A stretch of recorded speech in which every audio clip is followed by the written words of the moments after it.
Creative Commons images and music have been made by people who are really happy to share their images and music with others.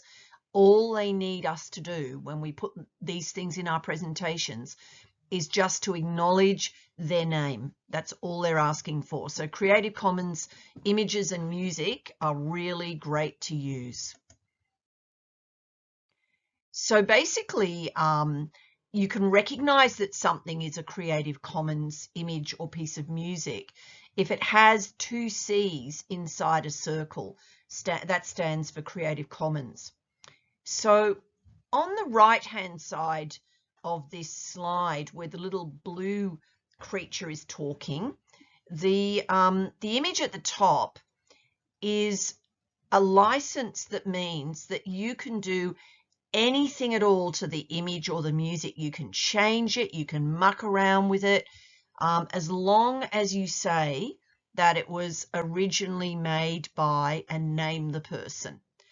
If you have adapted it, then you do need to say adapted.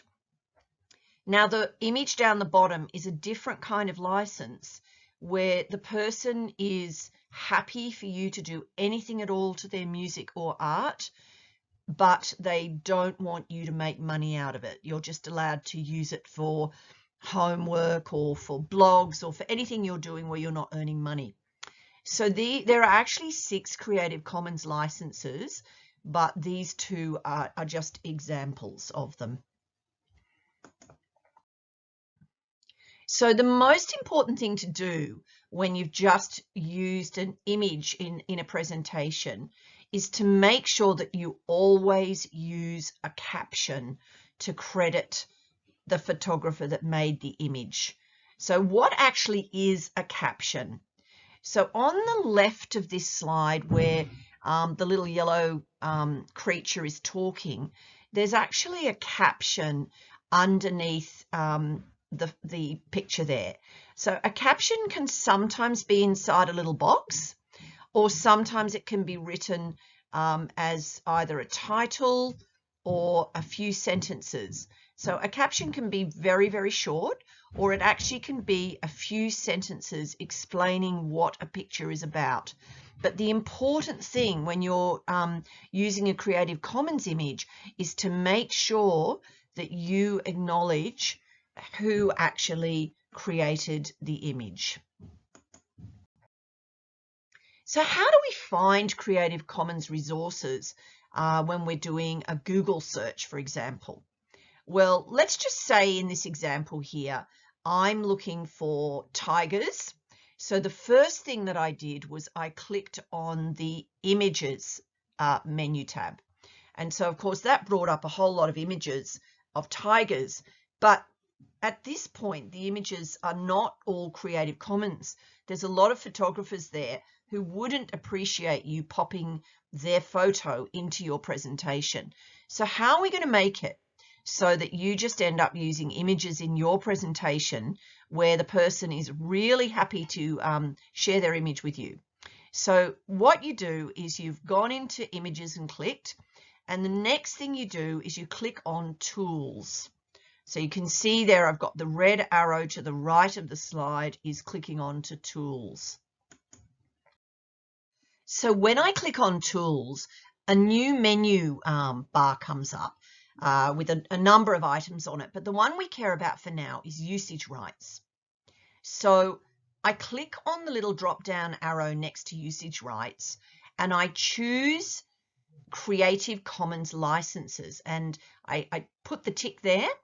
And then straight away, as soon as that goes blue, every image that you're looking at now is a Creative Commons image where the photographer is happy for you to share that image as long as you credit their name.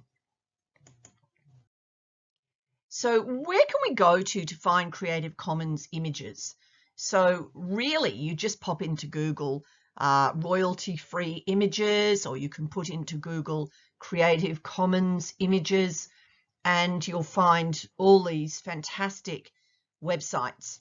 And what's really good is that when you're an adult and you're a photographer, you can upload your images to these websites, and you can choose which Creative Commons license you would like to give to your images. So I've done that on Flickr, and it's really fun. So let's get specific about how to credit a photographer using a caption. So we can see here that this photograph from Unsplash was taken by a photographer called Tom Thane. And he's got another name that he goes by, at TTH Films. I'm just saying that because sometimes when you put a credit underneath a photograph or an image, you will find that you'll be putting maybe a string of little letters like that, or it may not make a lot of sense, but it's the username that that photographer would like you to use when you create your caption. So, of course, captions can really go beside an image and so on, but a simple way to do it is to put your caption underneath the image. So first of all, you decide on the title that you're going to use for your caption. And so here, this is called City Street. That's not actually what Tom Thane called it, but it's the label that that I'm using here. But I'm crediting Tom Thane in my caption. Now, I don't really know how to insert a Creative Commons copyright symbol, and I'm sure you will already know that because I just don't know. So what I've done is I've just put two copyright symbols next to each other as my workaround. So in my presentation dashboard, I clicked on Insert. I was working in PowerPoint, so I clicked on Insert, and then I looked along the menus and I clicked on Symbols, and then I inserted the copyright symbol twice. So just a reminder before we leave this page that sometimes in your caption you won't be using a person's ordinary name. You might be using their username that they have on whatever website like Flickr or Unsplash, and that's okay. Use that username. That's how they would like to be known. Sometimes it's even just a string of numbers. I'm just showing you this image from Wikimedia Commons because when you find images on Wikimedia Commons, they actually call the photographer an author. And that gave me a little bit of a surprise the first time I saw it, because I'm used to authors being people who create written texts. But in Wikimedia Commons, they call the photographer the author. So here's an image which is quite well known from Wikimedia Commons called Standing White Tiger by Basile Moran. And I just wanted to offer you an optional way forward if you just can't find the name of the photographer. So you've had a really good look. It's definitely a Creative Commons image. You cannot find the photographer's name. So my suggestion is that you would, I think in this case you would keep the original title that the photographer had given it. I think that you would go up to the top and copy the URL, which is matched to the image. So it will often, the URL will often end in JPG or JPEG because it's, a JPEG, that sort of thing. Anyway, so copy that URL by pressing Control-C, and then you can get ready to insert it by selecting the title. So just put your cursor over Standing White Tiger. And once you've done that, look at the top of the dashboard and click on Insert. And you'll see up there, there's a menu item Link. And so when you click on Link, a little box will come up. And then press Control-V to paste in the URL. And that will make a direct link to that image. Now, just explaining a little bit more in detail about how Wikimedia uses the word author instead of photographer. So you can see there that this caption was originally Standing White Tiger, and you can see here that there's the author's name, which we know means the photographer. So for your presentation, you can rename an image because you've got your own purposes, but you must credit the author and photographer. But remember, if you change the image, you know, put a filter on the image or distort the image, this particular photographer, when I scrolled down in Wikimedia Commons and I looked at his Creative Commons license, I saw that this particular photographer would really like you to write that you adapted the image.